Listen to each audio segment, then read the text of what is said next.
Alright, ladies and gentlemen, welcome to episode 2 of War of the Gods. This is the playthrough where we are playing, as you can tell here, Ermor in the Middle Age. So this is the Ashen Empire.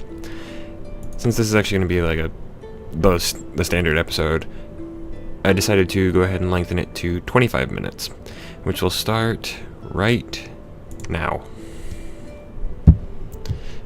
Now, I haven't played this since the last time. And let's see, unexpected event. Oh yeah, that was the 3 free death gems. It actually kind of rewinds the time a little bit, so you can just see the messages and what happened when you come back to a save game. So as you can tell from the screen here, let's go move that out of the way. I'm just moving my timer and my microphone because it's also in the way a little bit. I need my keyboard. You can tell we started with just Ermor here, and we've already expanded out to Old Forest, Dawnland, Land of Our Lord, which I still say should be Ermor. The Terrace Peaks, which has the Ancient Temple, which is going to become a story event for us in a bit. Redbud Grove, where we have Inkpot End, which means diseases and unrest are always here, which is fun. You know what, Ahriman, you can just stand there and do something somewhat useful. Let's go ahead and give you more troops.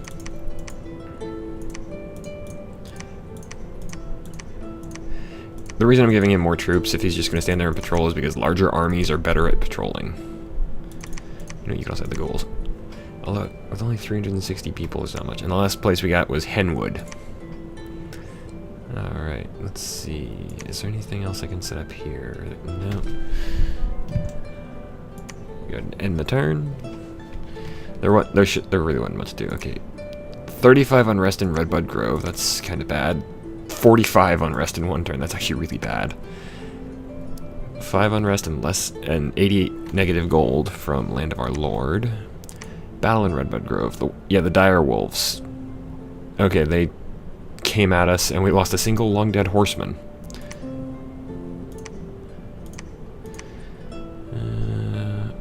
Yeah, Ahriman is fortunately doing his job reasonably well. You know, actually, let's just for fun. Let's watch the wolves fight the undead. Yeah, that's a dire wolf right there. If the game froze for a second, I'm sorry about that. Yeah, undisciplined. This is something that soulless have. Basically, they can only have one formation type. With the exception of the basic formation types give a morale penalty, unless some troops can get around that, but. Undisciplined also can't be given orders. Dark vision, pretty good. Animal, of course. Forest and mountain survival, they just don't eat as much food. Stealthy and cold resistant. That's all wolves really have. This is not a big army of mine, and we already know how this turns out. They take down one of my horsemen. That's it. There's the next turn. Clicking over. I think we've seen enough. Like I said, we already know how that one ends. Wolves can actually take over a province. They can't technically rule it, but they can take it from whoever holds it. Angmar is probably going to take a while, so you know, we're actually going to have him go around and start taking start taking cavalry troops from other places. Is there any in here? Nope. Okay, so he's going to go down to Redbud Grove and then over to Terrace Peaks. How's research going? 3 turns on Conjuration until we hit level 8, which means 3 turns until we can cast Well of Misery. I'm gonna wait until my god actually breaks free. I'm gonna have him cast it, because he's going to be incredibly powerful, and you'll see what I mean by that. All right, Redbud Grove is now free of bandits. That means there's really nothing happening this turn. You can have that horseman and these ones.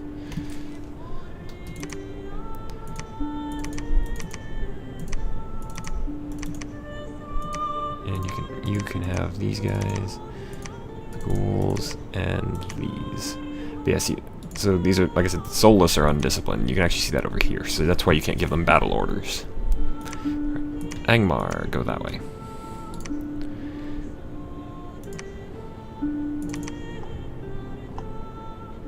Actually, no, you can keep. How many can dead? Okay, yeah, Dead Flesh can still only command 120. Fortunately, that should still be enough. You're gonna head. Actually, Now the easy. Okay, so the easiest ways there are from this or from Mapato Cliffs. So you know what? Dead Flesh, you're going there.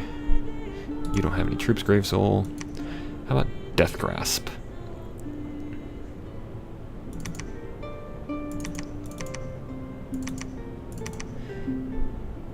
Now I did mention tactics. Some people, a lot of people that play this game a lot higher at a higher level than me, probably are going to be might be just screaming at me through their monitors. I'm not using tactics right now. I use tactics once I get magical commanders. Battle in Silverwall. Which one was the? Okay, yeah, that's okay. So we took Silverwall and we took the Range of Light, and I got free nature gems. Cool. Okay, Dead Flesh is the one who took Range of Light. Death Grasp took the Silver Wall. What did he get? Ooh, Battle Prowess. That's actually really good, because that means he's a better attacker. Okay.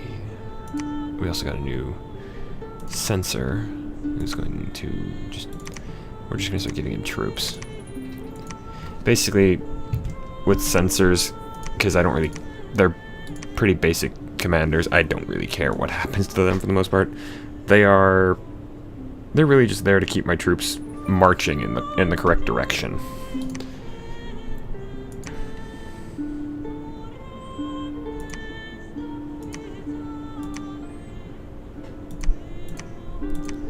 Lots and lots of bandits.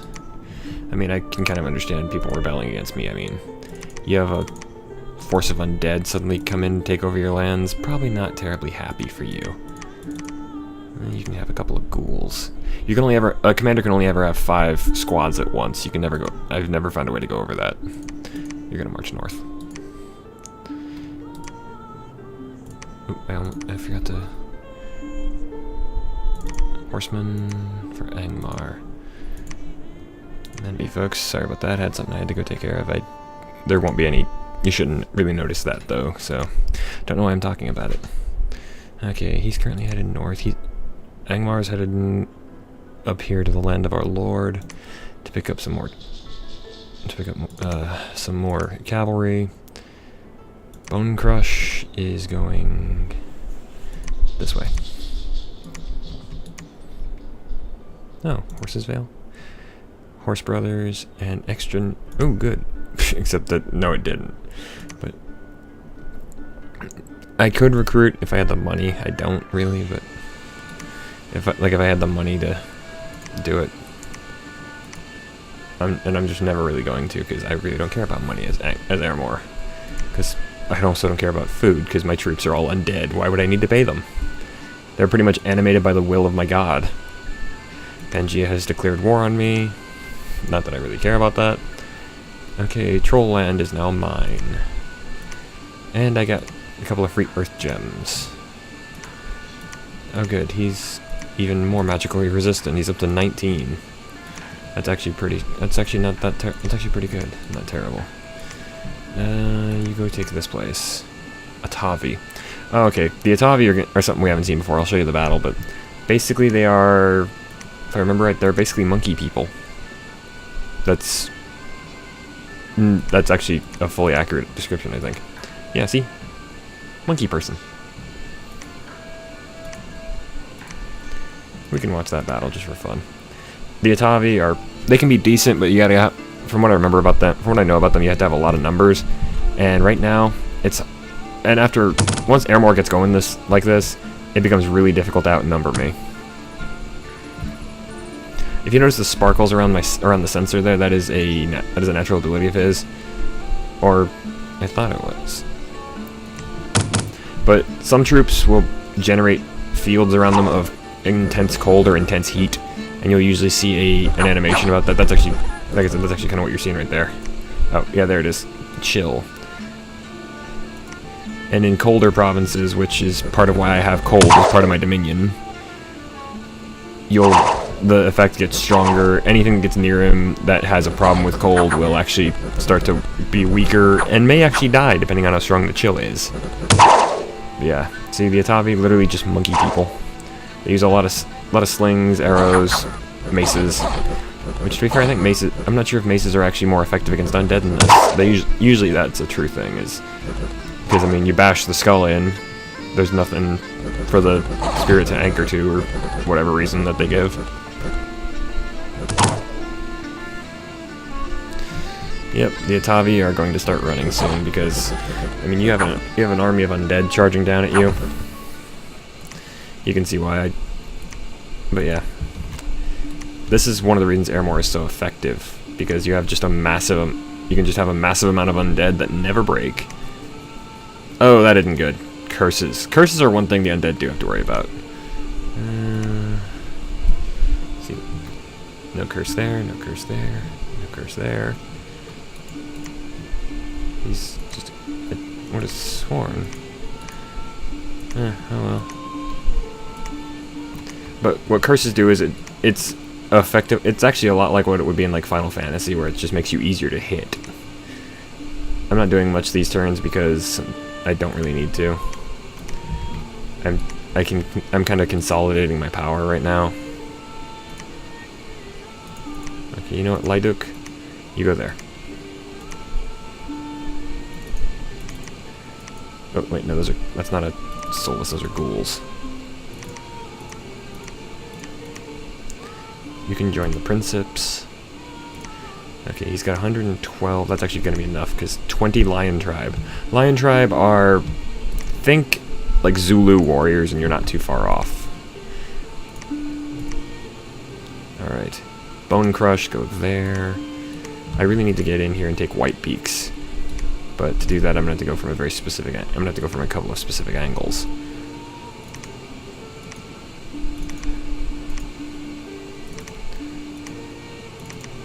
But yeah, and like if you look at the names here, like Hakaloth is a little strange. So it's Kudlik and Ahriman. But then you got Pus Wound, Grave Chill. The names of the undead in this game can get a little strange.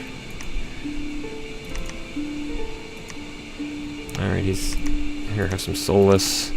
Unfortunately, armies made up entirely of soulless are actually kind of crappy because they don't have the same kind of power as. Soulless are basically they're best for cannon fodder. Alright, Angmar's got 66 troops. We're going to send him back south so we can get some more Death Gas. Have I been saying Death Grasp or Death Gasp? I do not remember.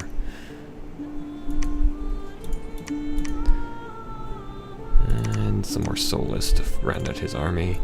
And Death Gasp can go here to fight the Jaguar Tribe. Jaguar Tribe, a little more. They're still kind of Zulu-esque, but they're more in line with like Mayans or Inca.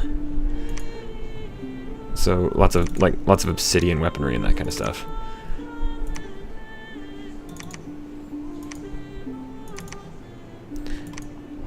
Hikra. I think I say that right, and I hope I don't offend somebody if I say it wrong. Alright. And okay, good. We are at level 8 for conjuration. So the second my god breaks free, he's going to summon the Well of Misery. Mapito Cliffs is mine. Gladewood is mine. Lupia is mine without a single loss. That's even better. Strongdale, not so strong after all. And Walnut Woods, also mine. So I just conquered 5 provinces in a single turn. Start patrols. I mean, bandits don't really concern me. If they kill civilians, the civilians will kill those same civilians will get back up and serve me to kill them. So, where did Angmar go? Where did I send him? Ah, right.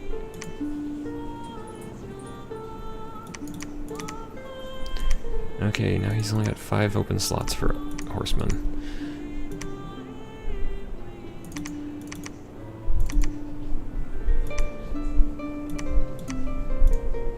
Okay, good. Pus Wound, go up into the mountains. Okay, my god should be breaking free relatively soon, if he hasn't this next turn. No, he didn't. +3 misfortune. That's bad. White Peaks is now also mine, thanks to Pus Wound. You get to patrol now. Oop, I didn't actually do that, so so she used the right troop. Great silver mines, that's extra 60 gold. That's not terrible. I'm actually not overly concerned with my treasury, like I might have mentioned. 9 horse tribe. Like like you can probably guess, horse tribe are cavalry. Early winter. Okay, let's see. We're into midwinter now. White Peaks. Ooh, luck +1. A serpent fiend came after a mountain king, and they both died. Yeah, so one of my generals got murdered by a serpent fiend. That serpent fiend right there. As you can tell, this is actually a demon, and it's a demon assassin. It has I don't know how they both. Oh, okay, he poisoned him. I still technically won that because my guy died last. So Spittle, go. And Angmar began patrolling the province. He lost 4. Actually, I don't think he lost any troops. Let's see. No, he didn't. Cool. You know what? Actually, let's just watch an entire Let's watch a battle made up entirely of cavalry real quick. Cavalry block versus some horse archers.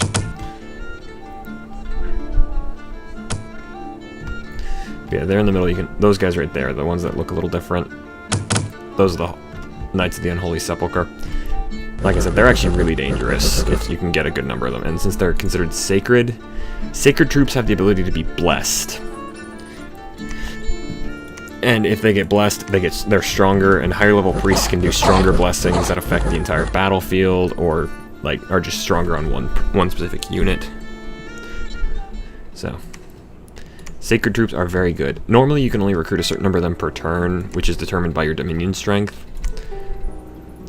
But because I don't recruit, technically, I've basically filled out this entire lower portion of the map. Angmar, you know what, don't even bother patrolling, just go north. Old Forest, ooh, some free air gems. The Great Iran Waste. Angmar takes the Great Iran Waste. Well done. Spittle.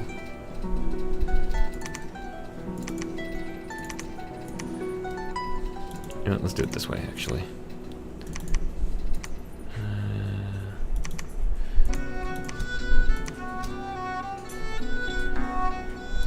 Okay, he's actually got a full army now. Okay, let's see. Current timer is at 7 minutes 20 seconds. Okay. I'm just trying to keep it to about 25 minutes of recorded time, not counting introduction, which I didn't really do, come to think of it. Oh well. Some more ghouls for Bone Crush. Head. Yeah, let's go take out those Jaguar tribe. Alrighty, next. Oh wait, no, he doesn't actually have a soulless unit, so we gotta give him some ghouls. The reason I'm not giving soulless to him is because that would involve them mixing with another squad, and if any single unit in a squad is undisciplined, the entire squad becomes undisciplined, which is not good when you depend on large blocks of troops like I do. Bingo! Late winter. My god has broken free. We take them, and we also take the Mountains of Mist, or Mountain of Mist, I think, and the Trackless Wood. It is Mountains of Mist. I was right the first time. Ooh, a free Skull Mentor. That's actually really useful. Tons of gold from Lupia, and I don't really care about taxes. Alright, now that my god is broken free, we can start actually doing stuff. But here he is. Like I said, the reason my guy's got so many titles, 1 in every single discipline, including blood magic, but 3 in blood magic and 9 in death magic. His magical abilities are immense. He can actually command 301. If he did this by standard Earth calendar, he can command one undead troop for every day of the year. But yeah, Skull Mentor. It just gives a research bonus of 18, so that's going on my god, meaning his research is now at 59.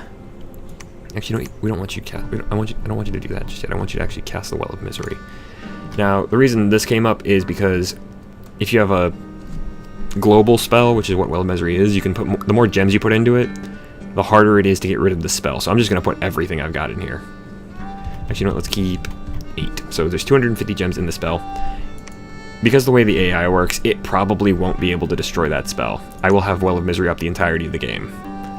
Because there's an actual Dispel spell that is...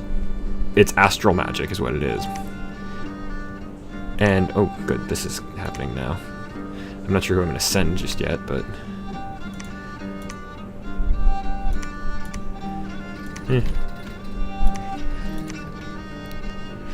But yeah, so Well of Misery, like I said, it'll stay up the entire, pretty much the rest of the game, because Dispel, you have to meet or exceed the number of gems put into the spell originally in these Astral Pearls, and since I put 250, and Astral Pearls are relatively difficult to come by, I'm going to have Well of Misery forever. You know what, actually, let's just for fun, let's actually take that off him and give it to Typhon. Because that'll actually boost, that'll still boost my research quite a bit. Oh, good. Let's actually go to construction next. The reason I want to do construction next is because with construction, I can start making magical items. And I set my god to cast spells in battle. Basically, that means, let's see, I win.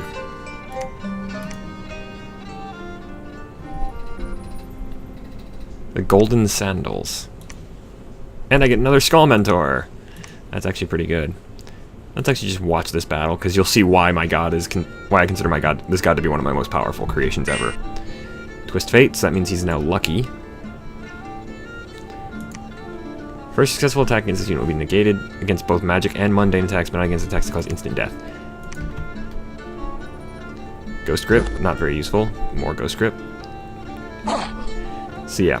Let's see, did he even take any damage? Not that I can tell.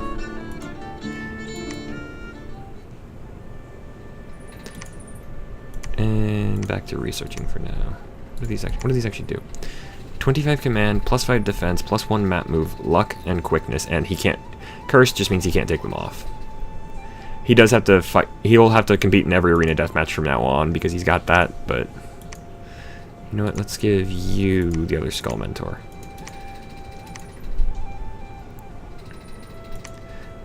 And we can also take a look. Yeah. You can forge any magical item that you have the magical ability. Like, these all require different levels of magical skill. Like, let's just look at the Black Steel Helmet. You have to be a level 1 Earth Mage, and this costs 5 Earth Gems to create. And everything has different ones, like the Armor of Twisting Thorns is Blood and Nature. There are some combined ones that get more powerful. Storm Spool. Okay, that's a creation thing. Oh, if you're ever going for blood magic, Sanguine Dowsing Rod is a great item. Still pisses people off, but...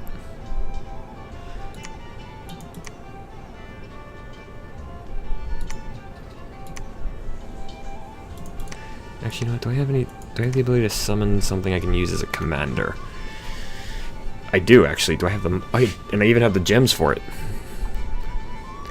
I'm gonna give it... Actually, wait.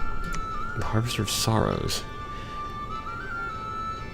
Basically, the Harvester of Sorrows is kind of the Ermorian, or the undead version of an assassin, or of a stealthy propaganda guy, except instead of spreading rumors and such about the enemy god, it just sits in there and basically creates a giant plague. You know what, let's just go and revive a Bane Lord.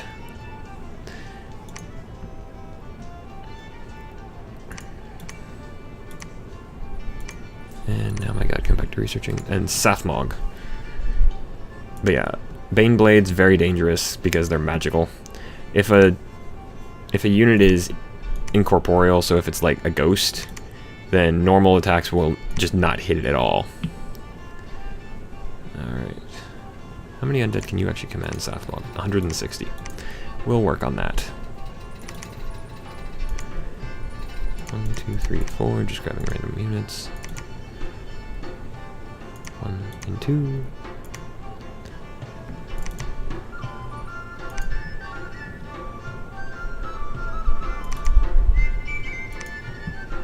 Alright, now these guys, their entire job is going to be to stand back and guard Sathmog. Although, to be fair, he's actually going to just attack. this is when I start using actual actual tactics and commands. So these guys are going to go up here. These guys are going to stand right in the front and just attack the closest enemy they can. Just basically walk forward. These are the... Oh! That's the time limit, folks. I'm going to finish setting up this army real quick and turn off my timer.